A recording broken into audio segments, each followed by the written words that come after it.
بسم اللہ الرحمن الرحیم۔ السلام علیکم ورحمۃ اللہ وبرکاتہ۔ تمام تعریفیں اللہ کے لیے ہیں۔ درود و سلام نازل ہوں اللہ کے رسول صلی اللہ علیہ وآلہ وسلم پر، ان کی آل و عیال پر، صحابہ کرام پر اور ان کے ساتھ دوستی اور محبت رکھنے والوں پر۔ انبیاء کرام علیہ السلام کی سیرتوں سے بہت سے اسباق اور نصیحتیں ملتی ہیں، اور جناب ابراہیم علیہ السلام کی سیرت کے کچھ پہلوؤں کا موسم آج بیت اللہ شریف کے ساتھ بڑا گہرا تعلق ہے۔ جناب ابراہیم علیہ السلام اپنے بیٹے حضرت اسماعیل علیہ السلام اور ان کی والدہ کو ساتھ لے کر مسجد کے بالائی حصے کی طرف تقریباً زمزم کے اوپر والی جانب گھنے سائے والی جگہ چھوڑ آئے، جہاں بعد میں جا کر بیت اللہ تعمیر ہوا،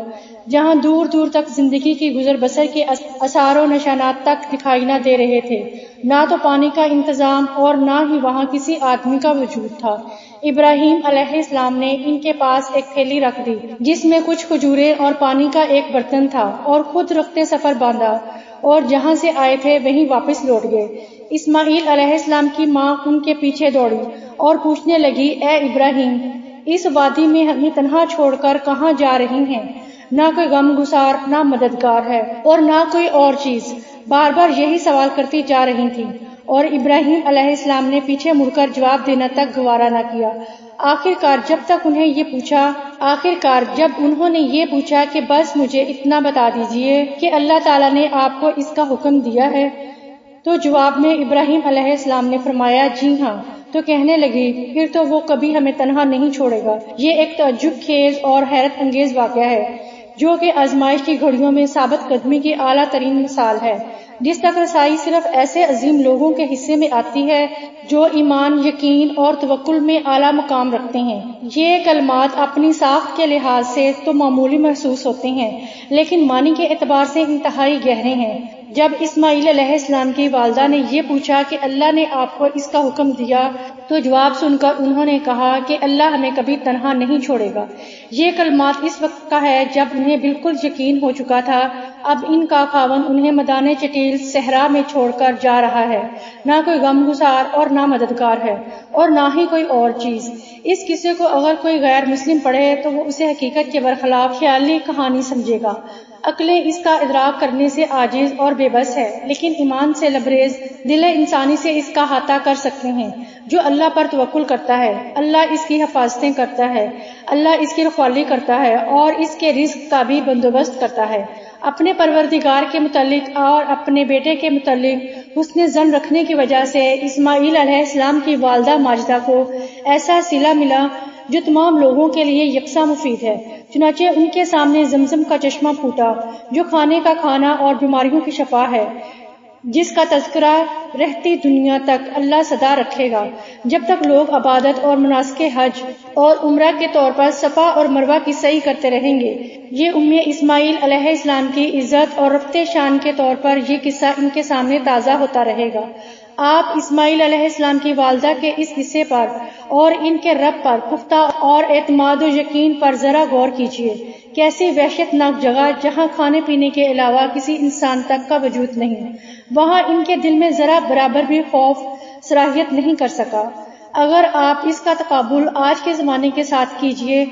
جب ہمارے ارد گرد سب کچھ موجود تو مہیا ہوتا ہے، تعجب کی بات ہے کہ پھر بھی ہمیں اپنے رزق، اولاد، بیماری، آئندہ آنے والے واقعات سے ہمیں ڈر رہتا ہے کہ اللہ تعالیٰ نے اپنے خلیل ابراہیم علیہ السلام کو بیت اللہ شریف تعمیر کرنے کا حکم دیا۔ ان کے بیٹے اسماعیل علیہ السلام پتھر اٹھا اٹھا کر لا رہے تھے اور ابراہیم علیہ السلام گھر کی تعمیر کر رہے تھے۔ خانہ کعبہ کی تعمیر صرف پتھروں سے ہوئی جو نہ نفع دے سکتے ہیں اور نہ نقصان دے سکتے ہیں۔ حکم الہی سے اس گھر کی تعظیم کی جاتی ہے، اور ہمارے نبی صلی اللہ علیہ وآلہ وسلم کی سنت پر عمل کرتے ہوئے ہمیں اس گھر کے طواف کا حکم ہے۔ اگر تعلیم نبی کے مطابق حجر اسود کو بوسہ دینا اللہ تعالیٰ نے مشروع نہ کیا ہوتا، ہم اسے کبھی نہ چومتے، کیونکہ پتھر نہ تو نفع دے سکتے ہیں اور نہ ہی نقصان، اور نہ ہی وہ عبادت کے لائق ہیں۔ جیسے کہ عمر بن خطاب رضی اللہ تعالیٰ عنہ نے فرمایا، یقیناً میں جانتا ہوں کہ تو ایک پتھر ہے، نہ تو نفع کا مالک ہے اور نہ ہی نقصان کا مالک ہے۔ اگر میں نے رسول اللہ کو تجھے بوسہ دیتے ہوئے نہ دیکھا ہوتا تو میں تجھے کبھی بوسہ نہ دیتا۔ بیت اللہ شریف کی تعمیر ایک عظیم الشان عمل اور اصحاب مثال شرف تھا جسے ابراہیم علیہ السلام اور ان کے بیٹے حضرت اسماعیل علیہ السلام نے حاصل کیا۔ دونوں اس کی تعمیر کے دوران اور اسے مکمل کرنے کے بعد مسلسل یہ دعا کر رہے تھے، اے ہمارے رب ہم سے قبول فرما، بے شک تو ہی سب کچھ سننے والا سب کچھ جاننے والا ہے۔ نیکی کے جلیل القدر کا انجام دے کر بھی عاجزی اور انکساری اختیار کرنا، یہی اہل ایمان اور اہل تقوی کی کیفیت اور حالت ہوتی ہے۔ وہ اپنے اعمال کے ذریعے اور اطاعت والے کاموں کے ذریعے اللہ تعالیٰ پر احسان نہیں جتاتے، اور نہ ہی حج، عمرہ، نماز، صدقہ اور خیرات جیسے اعمال اس کے لیے کرتے ہیں کہ وہ اپنے پروردگار پر احسان کریں، بلکہ مومن کی حالت یہ ہونی چاہیے کہ رضائے الہی کی خاطر کیے ہوئے عمل کو معمولی اور بالکل چھوٹا شمار کرے۔ مکہ مکرمہ اور بیت اللہ شریف کے لیے جناب ابراہیم علیہ السلام نے بہت سی دعائیں کی جن سے اس کی شان و شوکت میں اضافہ ہوا، مقام و مرتبہ بلند ہوا اور اسے ایک عظیم کام کے لیے تیار کر دیا گیا، جیسے کہ ارشاد باری تعالیٰ ہے، اے ہمارے رب میں نے اپنی بعض اولاد کو تیرے حرم کے پاس ایک وادی میں بسایا ہے جہاں کوئی کھیتی نہیں ہے۔ اے ہمارے رب میں نے ایسا اس لیے کیا تھا کہ وہ نماز قائم کریں،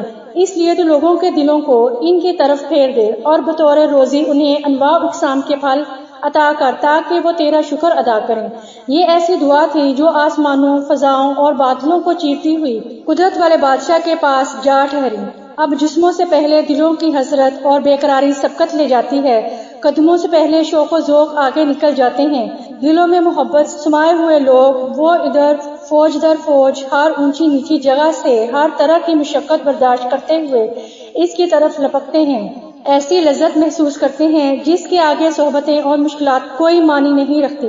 آخر ایک اسلامی اجتماع میں عامل تھے جس کی نظیر کہیں نہیں ملتی، جہاں سے فرق مٹ جاتے ہیں،